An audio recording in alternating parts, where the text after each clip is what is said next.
Hi friends, welcome back to 5 star rating kitchen. ఇవాళ వీడియోలో ఇంటికి ఎవరైనా గెస్టులు వస్తే అప్పటికప్పుడు ఏం చేయాలో తోచదు కదా, అలాంటప్పుడు ఇలాగ బియ్యం బంగాళదుంపలతో కొత్తగా ఇలా ట్రై చేసి చూడండి. ఇంట్లో ఉన్న మసాలాతోనే చాలా టేస్టీగా తయారు చేసుకోవచ్చు. ముందుగా దీనికోసం తీసుకొని బియ్యం తీసుకోండి. ఇక్కడ బాస్మతి రైస్ అయినా పర్వాలేదు, లేదంటే నార్మల్ రైస్తో అయినా తయారు చేసుకోవచ్చు. ఇప్పుడు ఈ బియ్యాన్ని శుభ్రంగా ఒక 2 సార్లు బాగా క్లీన్ చేసేసుకొని ఇప్పుడు ఈ నీళ్ళన్నీ వంపేసుకొని మళ్ళీ నీళ్లు వేసుకొని ఒక అరగంట సేపు నానబెట్టేసుకోండి. అరగంట నానబెట్టినట్లయితే చక్కగా పొడవుగా వస్తుంది మనకి రైస్. ఇప్పుడు పొయ్యి మీద ఒక కడాయి పెట్టుకొని ఇక్కడ నేను 2 గ్లాసుల వరకు బియ్యం తీసుకున్నాను. ఏ గ్లాస్తో అయితే బియ్యం తీసుకున్నానో అదే గ్లాస్తో 3 గ్లాసుల వరకు నీళ్లు వేసుకోండి. అదే నార్మల్ రైస్ తీసుకున్న వాళ్ళు అయితే 1కి 2 వేసుకోండి. ఇక్కడ నేను బాస్మతి రైస్ కాబట్టి 1కి 1.5 వేసుకున్నాను. ఇప్పుడు దీనిలో 2 స్పూన్లు ధనియాలు, 1 స్పూను సోంపు వేసుకోండి. ఈ సోంపు వేయడం వల్ల టేస్ట్ చాలా బాగుంటుంది. ఎప్పుడు సోంపు వేసుంటారో ఒకసారి ఇలా కొత్తగా ట్రై చేసి చూడండి. తర్వాత అనాసపు 3 వేసుకోవాలి, లవంగాయలు 8, దాల్చిన చెక్క చిన్న ముక్క, యాలక్కాయలు 4. ఇవన్నీ వేసిన తర్వాత ఉల్లిపాయను 1 తీసుకొని సన్నగా పొడవుగా కట్ చేసుకొని ఆ ఉల్లి ముక్కలను కూడా వేసేసుకోండి. పుదీనా కొంచెం వేసుకోండి, కొత్తిమీర కొంచెం వేసుకోండి. పుదీనా మాత్రం మంచి ఫ్లేవర్ వస్తుంది. ఇక్కడ కొత్తిమీర నేను కాడలు తీసుకున్నాను. చాలామంది కాడలు పడేస్తూ ఉంటారు కదా, అలాంటి కాడలు దీనిలో వేసుకోండి. తర్వాత వెల్లుల్లిపాయని ఒక 10 నుండి 12 ఉండేలా చూసుకొని వేసేసుకోండి. ఇప్పుడు మూత పెట్టేసుకొని ఒక 10 నిమిషాల పాటు బాగా ఉడకనివ్వండి. మొత్తం మసాలా దినుసులన్నీ ఉడికించండి. 10 నిమిషాల తర్వాత మూత తీసి చూడండి, మొత్తం మసాలాలన్నీ కూడా చక్కగా ఉడికిపోతాయి. ఇప్పుడు పైన ఉన్న మసాలాలన్నీ కూడా పక్కకు తీసేసుకోండి.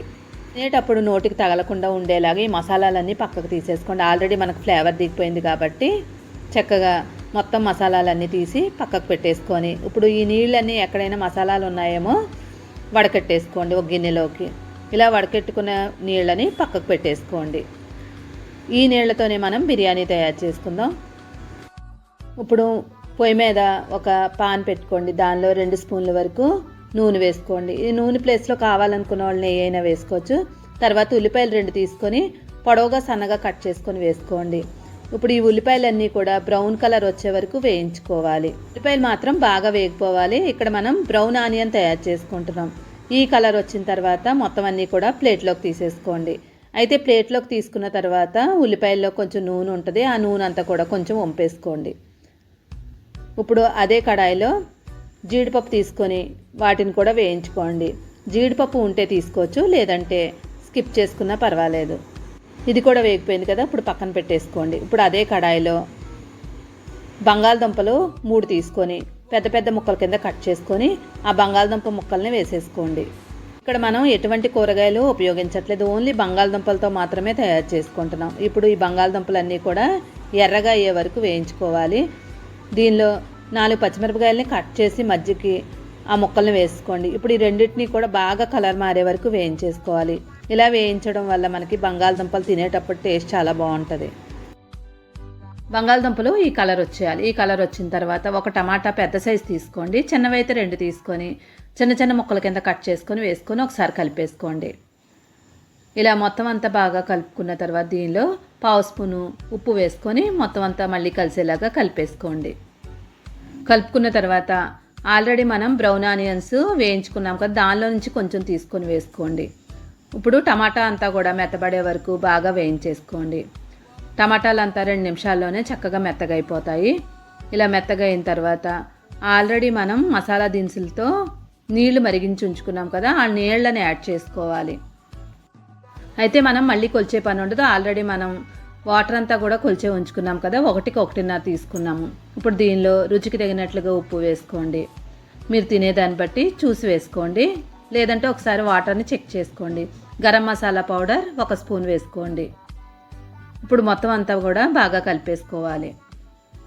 ఇప్పుడు మూత పెట్టేసుకొని నీళ్ళని మరగనివ్వండి. ఆల్రెడీ మరిగించుకున్నాం కదా, వెంటనే మరిగిపోతాయి మనకి. 1 నిమిషం అయిన తర్వాత మూత తీస్తే చక్కగా మనకి మంచి బిర్యానీ ఫ్లేవర్తో మంచిగా మనకి వాసన వస్తుంది. ఇప్పుడు నీళ్లు మరిగిన తర్వాత బియ్యాన్ని వేసుకోవాలి. ఈ బియ్యం అంతా వేసుకున్న తర్వాత మొత్తం అంతా బాగా కలిపేసుకోండి.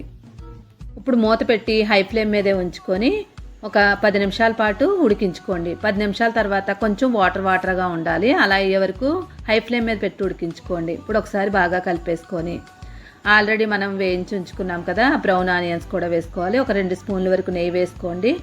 తర్వాత బ్రౌన్ ఆనియన్స్, జీడిపప్పు వేసేసుకోవాలి. ఇప్పుడు మూత పెట్టేసుకొని లో ఫ్లేమ్ మీద ఒక 5 నిమిషాల పాటు ఉడికించుకోండి.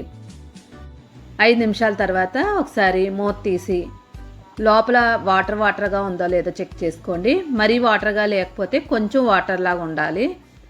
చూడండి ఒకసారి, కొంచెం మనకి వాటరీగా ఉంది కదా. ఇప్పుడు ఇలా ఉన్నప్పుడు ఉడికిందో లేదో ఒకసారి చెక్ చేసుకోండి. ఉడకనట్లయితే మరొక 2 నిమిషాలు ఉంచుకోవాలి. ఇక్కడ నాకు ఉడికిపోయింది కాబట్టి ఇప్పుడు స్టవ్ ఆఫ్ చేసుకొని మూత పెట్టి 2 నిమిషాలు అంతే ఉంచుతాను.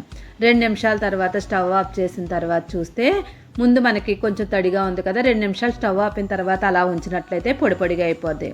చూసారు కదా, చాలా సింపుల్గా లంచ్ బాక్స్లోకి ఓన్లీ మనం ఎటువంటి కూరగాయలతో ఉపయోగించకుండా బంగాళదుంపతోనే తయారు చేసుకున్నాం. తప్పకుండా ట్రై చేయండి, మంచి ఫ్లేవర్తో ఉంది. ఇక్కడ బంగాళదుంపలు కూడా చక్కగా ఉడికిపోయాయి, టేస్ట్ కూడా చాలా బాగుంది. దీంతో మనం రైతాతో అయినా తీసుకోవచ్చు. మా అమ్మాయి లంచ్ బాక్స్కి నేను ఇలాగే రెడీ చేశాను. వీడియో నచ్చితే తప్పకుండా లైక్ చేసి ఛానల్ సపోర్ట్ చేయండి. ఇలాంటి వెరైటీ రెసిపీ కోసం 5 స్టార్ రేటింగ్ కిచెన్ని సబ్స్క్రైబ్ చేసుకోండి.